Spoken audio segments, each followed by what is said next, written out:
Right in the center of the state of Iowa, there's a little town called State Center. Huh, that's where Gordon and Norma lived all their lives.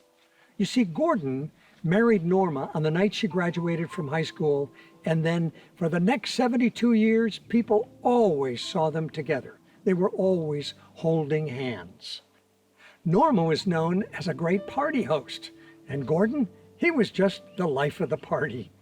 They just loved being together. In fact, when the kids grew up, they started getting worried about that because they said, what happens if one survives and the other doesn't? Gordon had an answer for that too. He said, well, I'll just wait for her, and she'd do the same for me.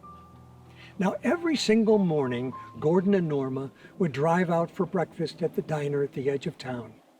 Every day until that fateful day, there was a terrible automobile accident, and the two of them were rushed to the hospital, clinging to life.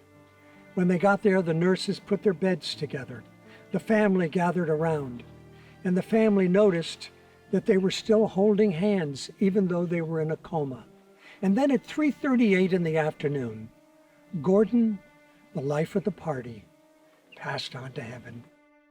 The family, looking at the heart monitor, they noticed that Gordon's monitor was still beeping. They looked at the nurse and said, how can that be? And she said, they're still holding hands. Her heart is beating through his and being picked up on the monitor. 1 hour later, to the minute, Norma caught up with Gordon on the way to heaven.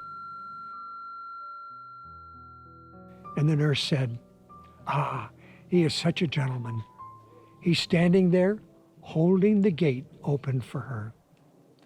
What a Godwink.